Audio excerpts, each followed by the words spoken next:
Doctor Samanta Lal তিনি কোনো রাজনৈতিক ব্যক্তি না, তিনি অরাজনৈতিক ব্যক্তি, পেশায় একজন ডাক্তার, খুবই ভালো মানের একজন ডাক্তার।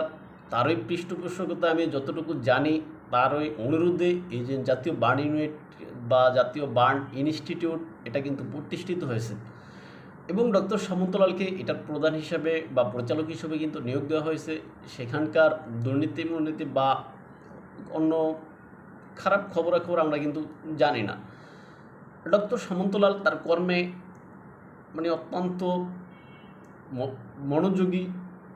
তিনি তার কর্ম নিয়ে ব্যস্ত ছিলেন। আওয়ামী লীগ সরকার তাকে স্বাস্থ্য মন্ত্রণালয়ের উন্নয়নের জন্য দায়িত্ব দিয়েছিল, মন্ত্রী হিসাবে দায়িত্ব দিয়েছিল, যদিও এক বছরও তিনি সেই দায়িত্ব পালন করতে পারেননি।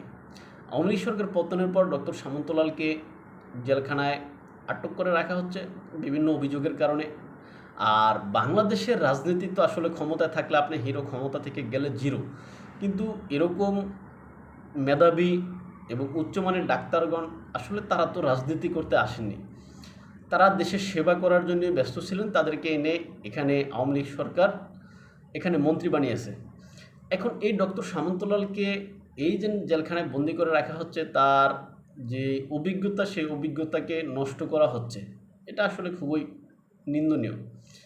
বিশেষ করে বর্তমানে যখন এই উত্তরা মাইলস্টোন স্কুল অ্যান্ড কলেজের উপরে আমাদের বাংলাদেশ বিমান বাহিনীর একটি প্রশিক্ষণ নেয়ার যে যুদ্ধ বিমান সেটা যখন ক্র্যাশ হলো, তখন সেখানে ব্যাপক হতাহতের ঘটনা ঘটেছে।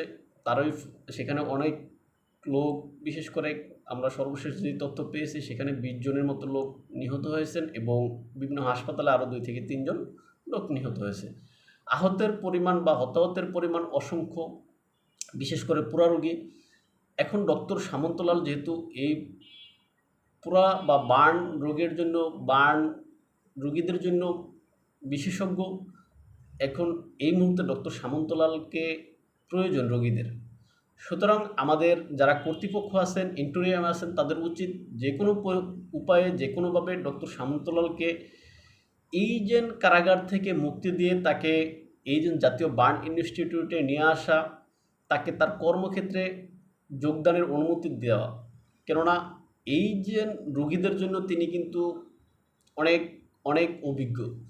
সুতরাং সেটা করতে পারলে দেখা যাবে যে অনেক রোগী হয়তো আল্লাহর ইচ্ছায় হয়তো বেঁচে যাওয়ার সম্ভাবনা থাকবে।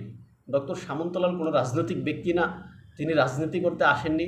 তাকে নিয়ে এখানে স্বাস্থ্য মন্ত্রণালয়ের দায়িত্ব দেওয়া হয়েছে।